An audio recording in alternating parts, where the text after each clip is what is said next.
Praise the lord. దేవుని పరిశుద్ధ నామానికి మహిమ కలుగును గాక. సర్వోన్నతిని కృప అనే కార్యక్రమాన్ని ప్రతిరోజు వీక్షిస్తూ దేవుని మాటలు ఆలకిస్తున్న మీ అందరికీ నా హృదయపూర్వక వందనాలు, శుభాలు తెలియజేస్తున్నాను. ఈ రోజు కొరకు ఏర్పాటు చేయబడినటువంటి దేవుని వాగ్దానం, ఏలయనగా ఇద్దరు ముగ్గురు నా నామమున ఎక్కడ కూడి ఉందరో అక్కడ నేను వారి మధ్య ఉందునని చెప్పెను. మత్తయి సువార్త 18వ అధ్యాయము 20వ వచనం. ఈ ఉదయకాల సమయంలో ఈ వాగ్దానాన్ని వింటున్న మీ అందరినీ కూడా నా ప్రభువు దీవించి ఆశీర్వదించునుగాక. ఆమేన్. ఈ వాక్యాన్ని వింటున్నటువంటి ఆత్మీయ సహోదరి సహోదరులరా, దేవాతి దేవుడు అంటూ ఉన్నారు, ఇద్దరు ముగ్గురు ఎక్కడైతే నా నామాన్ని ఏకీభవిస్తారో వారి మధ్య నేను ఉంటానని ప్రభు చెబుతూ ఉన్నారు.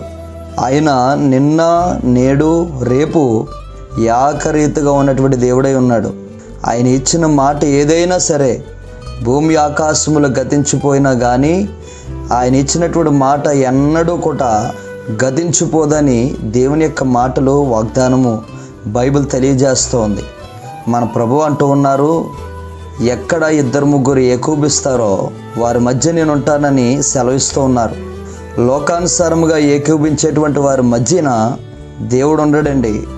లోకంలో బ్రతుకుతూ ప్రార్థన చేసేవారి మధ్య కూడా దేవుడు ఉండడు. మనసులో కుళ్ళు, ద్వేషము, విభేదాలు, కోపాలు, గొడవలు, పగలు ఉన్నవారి మధ్యన దేవుడు ఉండడండి. అటువంటి వారి ప్రార్థన కూడా దేవుడు అంగీకరించడు. యథార్థ హృదయంతో మంచి మనసుతో ఒకరిని పెట్టే విధముగా ఉంటూ దేవుని చిత్తానుసారముగా వాక్యానుసారముగా ఎవరైతే జీవిస్తారో, ఇద్దరు ముగ్గురు కూడా ఆయన నామమును ఏకీభవిస్తారో వారి మధ్యన తప్పకుండా దేవుడు ఉంటాడండి.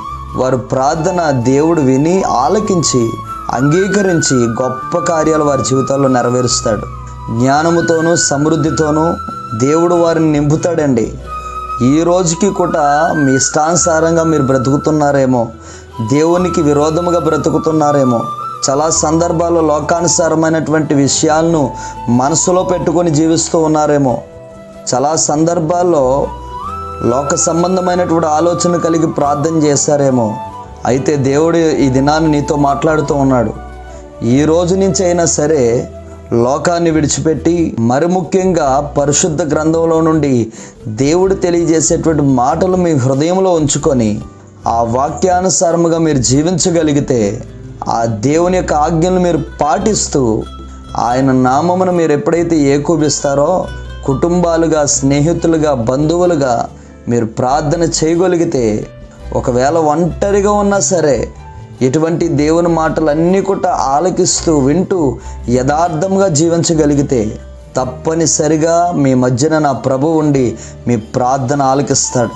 ఖచ్చితంగా ఆ ప్రార్థన ఆలకించినటువంటి దేవుడు మిమ్మల్ని దీవించి వెళతాడు. అట్టి కృపా ధన్యత మీకును అందరికును అనుగ్రహింపచేయునుగాక. ఆమేన్.